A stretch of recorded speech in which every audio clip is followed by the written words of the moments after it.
Ever wonder what it feels like to be the glitch in your family's matrix? You know, that statistical anomaly who somehow cracked a code that stumped generations before you? Imagine you're sitting at a family reunion, surrounded by people who share your DNA, but not your tax bracket. Everyone's swapping stories about shift work and overtime, and you're nodding along, except your definition of grinding now involves hedge funds and quarterly projections instead of double shifts at the factory. How does one person flip the script on centuries of financial struggle? Is it luck, timing, or did you just happen to stumble into the right room at the right moment when opportunity was handing out golden tickets? Here's the thing nobody tells you about being the breakthrough generation. You become a walking experiment in social mobility.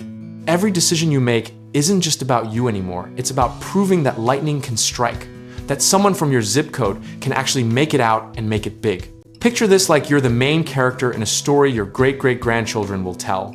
Except instead of slaying dragons, you slayed debt cycles and generational poverty. Very heroic, very dramatic, and surprisingly lonely at the top of that family tree. The mechanics are wild when you break them down. While your cousins were learning the family trade, you were probably learning something nobody in your bloodline had ever touched. Maybe coding, maybe investing, maybe just how to negotiate a salary that didn't make your ancestors weep with envy.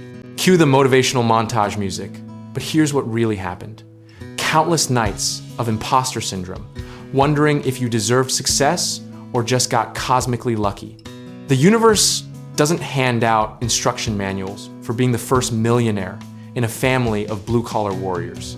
Suddenly, you're fielding phone calls that sound less like, "How are you?" and more like, "How much can you lend me?" Your relationships get weird, tangled up in this new dynamic where love and money do an awkward dance at every gathering. The ripple effects hit different when you're the source of the wave. Younger siblings and cousins start believing they can aim higher because you prove the ceiling was just an illusion, and suddenly, your success becomes their permission slip to dream bigger. But here's the confrontation nobody prepared you for. Some family members celebrate you, others resent you, and most do both simultaneously. You're either the hero who made it or the traitor who left everyone behind, depending on who's telling the story and what mood they're in.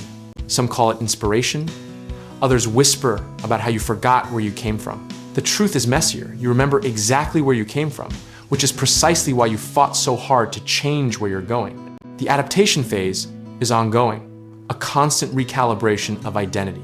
You're rewriting the family narrative in real time, creating new traditions around wealth management and legacy planning that sound foreign in rooms where survival used to be the only goal.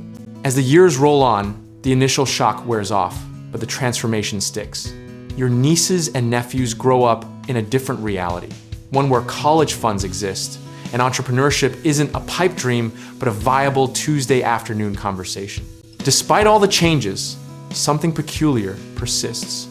You still check price tags at the grocery store. You still feel that ancestral anxiety about money disappearing as quickly as it came. Old habits die hard when they're encoded in your DNA across generations of scarcity. The irony is thick enough to cut with a knife. You built generational wealth, but you can't quite shake generational trauma, carrying both your family's pride and their pain into boardrooms and investment meetings. Here's the twist nobody mentions in the rags to riches stories. Success doesn't erase your origin story. It just gives you better lighting to examine it. You're still that kid from that neighborhood, except now you own property in 3 states, and your kids will never understand what government cheese tastes like.